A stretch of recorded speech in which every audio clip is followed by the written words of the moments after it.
They practiced grieving before I died. I found my own memorial post on my husband's laptop. That is the cleanest way I know how to say it. It was not a rough joke. It was not some weird therapy exercise. It had my favorite picture attached to it. The one from our trip to Cannon Beach, where my hair was blowing across my face and I was laughing at something off camera. The caption said I had been the light of every room. It said Daniel was broken. It said nobody saw it coming. The post was scheduled for Saturday night at 11:30 p.m. I found it on Friday, and the worst part was not that my husband had written it. The worst part was that my best friend had already written the first comment. Her name was Megan. She had been my best friend for almost 9 years. We met at a marketing job in Portland when we were both broke, tired, and eating vending machine dinners at 8 p.m. She was at my wedding. She helped me move into the first house Daniel and I bought. She had a key for emergencies. I used to say she was basically family. I do not say that anymore. At the time, Megan was going through a breakup. At least, that was what she told me. She said her boyfriend had become controlling, and she needed somewhere safe to go after work sometimes. I told her she could come over whenever. That was my first mistake. At first, it was normal. She came over twice a week. We watched bad reality shows. She drank my seltzers. Sometimes Daniel would cook dinner for all three of us, and I remember thinking it was nice that they got along. Then she started getting too comfortable, not in a dramatic way. Nothing you could point to without sounding paranoid. She would open drawers without asking. She knew where we kept the spare batteries. She knew which mug I used in the morning. She knew the garage code. One afternoon, I had a migraine. I was standing in the kitchen with one hand over my eye, trying not to throw up. Megan walked in, opened the cabinet above the fridge, and took down my prescription bottle. I had never shown her where it was. She looked at me and said, "Daniel said you keep the strong ones up here." That bothered me. When I brought it up to Daniel later, he looked genuinely confused. "She's your best friend," he said. I figured it was fine. I wanted to argue, but I was tired. I had been tired for months. Work was bad. I was sleeping badly. Daniel had started saying things like, "You haven't been yourself lately, and I'm worried about your stress." At first it sounded caring. Then he started saying it around other people. At dinner with his brother, he said, "She barely sleeps anymore." When our neighbor asked how I was doing, Daniel answered for me, "She's been pretty overwhelmed." At Megan's birthday dinner, he put his hand on my shoulder and said, "We're trying to get her back to normal." I remember looking at Megan then. She did not look surprised. She looked like someone hearing a line she already knew. The cabin trip was Daniel's idea. He brought it up on a Tuesday night while I was answering emails at the kitchen island. "No phones," he said. "No work. Just us." I asked where. He showed me a rental cabin about 3 hours away, near a small lake outside Bend. It looked beautiful. Too beautiful, honestly. Huge windows, pine trees, a deck over the water. I noticed the listing said cell service was limited. Daniel said that was the point. "We need to reset," he said. I almost said no. Something in me did not like the way he said reset, like I was a device that could be wiped clean. But I had also been feeling guilty. I knew I had been distant. I knew I was suspicious of him and Megan, though I had no proof of anything. I told myself a weekend away might help. When I told Megan about the cabin, she smiled too fast. "That's so good," she said. "You guys need that." Then, in the same breath, she asked, "Do you still have that life insurance policy through work?" I laughed because I thought she was joking. She did not laugh with me. She said, "Sorry, random. My HR had a benefits meeting today, and it made me realize I have no idea what happens if I die." I told her I did not really know. Daniel handled most of our paperwork. She nodded slowly. Then she said, "If something happened to you, I don't think Daniel would survive it." I remember standing in the Target parking lot with 2 bags in my hands, suddenly aware of how empty the spaces around us were. I said, "That's a weird thing to say." She smiled. "I just mean he loves you." That night, Daniel asked me to print the cabin confirmation because his phone was being weird. His laptop was on the desk in the small office we shared. I knew his password. He knew mine. That had never been a secret between us. I opened his email and searched cabin.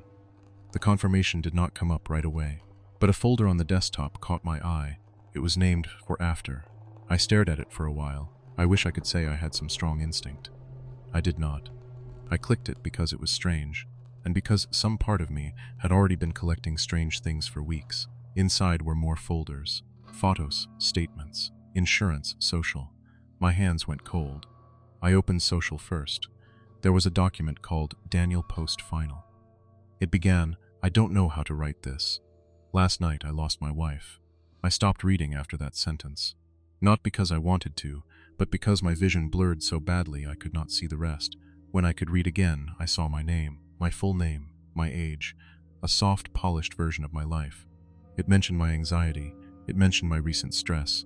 It said I had been struggling more than I let people know. It sounded like grief. It also sounded like evidence.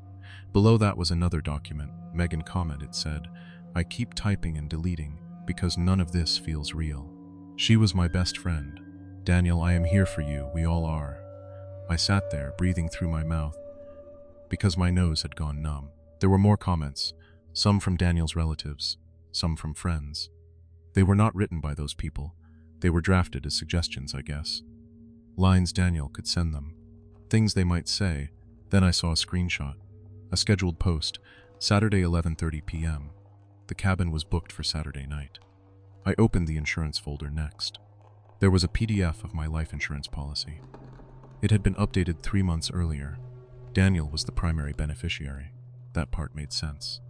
But there was a spreadsheet beside it. The spreadsheet had rows with dates. Doctor visit, migraine refill, work stress, sleep issues, escarmoned with Daniel. Neighbor conversation. Each row had notes. Some were things I had said in private. Some were things Daniel had apparently told other people. One column was labeled supports narrative. I felt something inside me go very still, not calm. Still, like my body had realized panic would make too much noise. The last tab in the spreadsheet was called Weekend. I clicked it. There were time blocks. Leave Portland, dinner. 6:30 p.m. Wine 7:15 p.m. Lake Walk, 9. Call 11:42 p.m. I did not understand the call part until I opened the folder named Statements. There were scripts, one for Daniel, one for Megan. Daniel started with, "My wife has been under a lot of pressure, but I never thought she would do anything like this." Megan started with, "She called me last week and said she felt like disappearing. I had never said that. Then I heard the garage door. The laptop was still open. The document was still on the screen. I moved fast, but not fast enough. I closed the folder, then the laptop, then stood up so quickly the chair hit the wall. Daniel came in through the kitchen. He was home early. I heard him put his keys in the bowl by the door. Same sound as always. Normal, familiar. "Hey," he called. "You printing that thing?" My phone was beside the laptop. I grabbed it and tried to text my sister. No service. That made no sense. We had service in the house. I tried calling 911. The call failed. Then a text came through from Megan. Just one line. "Don't make this harder than it has to be." I looked out the office window. Her car was parked across the street, not in our driveway, not in front of the house, across the street, under the maple tree, where the porch camera would not catch her plate. Daniel appeared in the office doorway. He looked at me. Then he looked at the laptop. For about 5 seconds, neither of us spoke. His face did not change much. That was what scared me most. He did not look caught. He did not look ashamed. He looked disappointed. "Why were you going through my things?" he asked. I said, "What is this?" He sighed. Not a big theatrical sigh. A tired one, like I had created an inconvenience. "You're not thinking clearly," he said. That sentence did something to me. It cut through the fear, because I could hear the script in it. I backed away from the desk. Daniel stepped into the room. "Sit down," he said. I said no. He said my name in the same tone he used when talking to our dog at the vet. Soft, controlled. Embarrassed for me. "I'm trying to help you," he said. Behind him, through the front window, I saw Megan get out of her car. I knew if I ran for the front door, Daniel would grab me before I reached it. The garage was behind him. My phone was useless, so I did the only thing I could think of. I threw the ceramic pencil cup at his face. It hit his cheekbone. Not hard enough to seriously hurt him, but hard enough to shock him. Then I ran through the dining room, into the laundry room, and out the back door. We had a fenced yard. The gate stuck in wet weather, and it had rained that morning.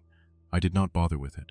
I climbed the fence. I tore my palm open on the top, landed badly in my neighbor's yard.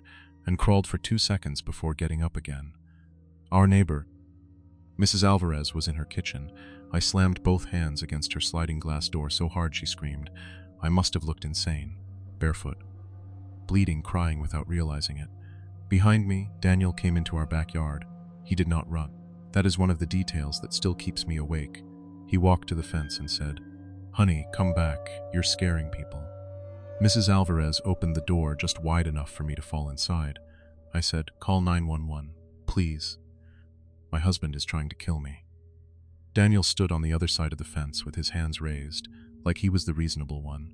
When the police came, Megan was gone. Daniel told them I had been unstable. He said I had found some writing on his laptop and misunderstood it. He said I had been paranoid about Megan for weeks. Then one of the officers asked to see the laptop. That was when Daniel stopped talking. I will not pretend the next part was simple. It was not like the movies. Nobody immediately dragged him away while I stood there vindicated. There were questions. A lot of them. But they found the posts. They found the insurance documents. They found messages between him and Megan. They found searches about drowning, delayed emergency calls, and how long sedatives stay in a person's system. They found a bottle of my migraine medication in Daniel's car, not the current bottle. An older one I thought I had lost. Megan was picked up 2 days later at her sister's apartment in Vancouver, Washington. I have not seen either of them since. For a while, everyone told me I was safe. I moved out of the house. I changed my number. I deleted my old social media accounts. I stayed with my sister for 3 weeks, then in a short-term rental under a different name. I tried to believe it was over. Then, about a month later, my sister sent me a screenshot. It was from an account I did not recognize. No profile picture, no followers I could see. The post used the same photo from Cannon Beach. The caption was different this time. It said, "She always wanted people to think she was stronger than she was." Below it was a comment from another blank account. Daniel deserved better. I reported it. The account disappeared. 2 days later, another one appeared. Same photo, new caption. "She thinks she got away. The police told me not to engage. My lawyer told me not to look. My sister told me it was probably some friend of Megan's trying to scare me. Maybe it was. But there is one detail I never told the police. I do not know why. Maybe because by then I was tired of sounding crazy. The second post was scheduled.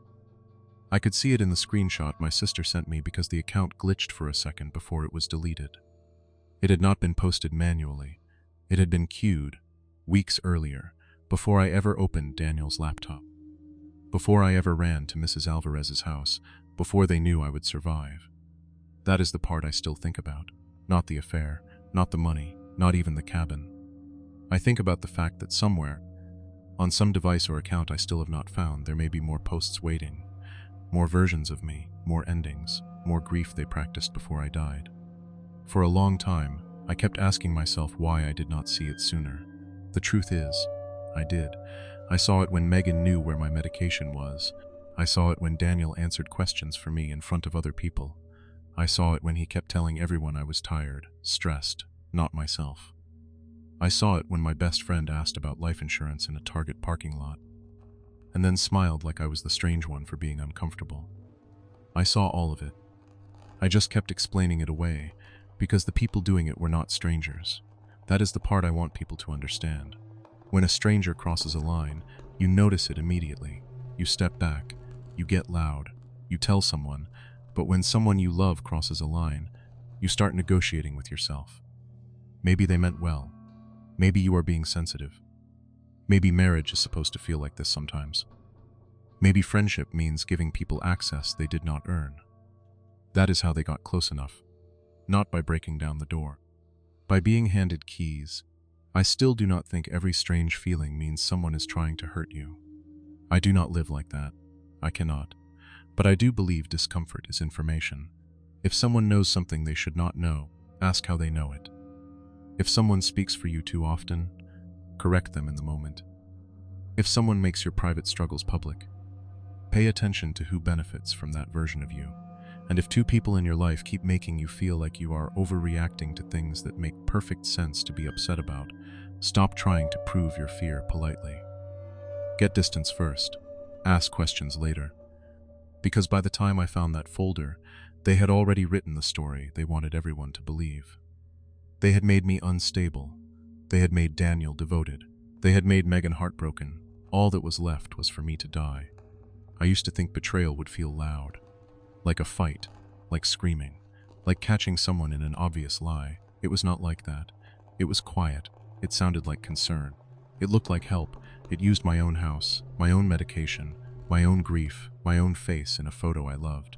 That is what I remember most, not the cabin, not the money, not even the post. I remember how ordinary all of it looked before I understood what it was. So now, when something feels wrong, I do not argue with that feeling right away. I listen, because the first warning I got was not on Daniel's laptop. It was in my own body, weeks earlier, standing in my kitchen, watching my best friend open a cabinet she should not have known about. And I wish I had trusted that before they gave me a reason to.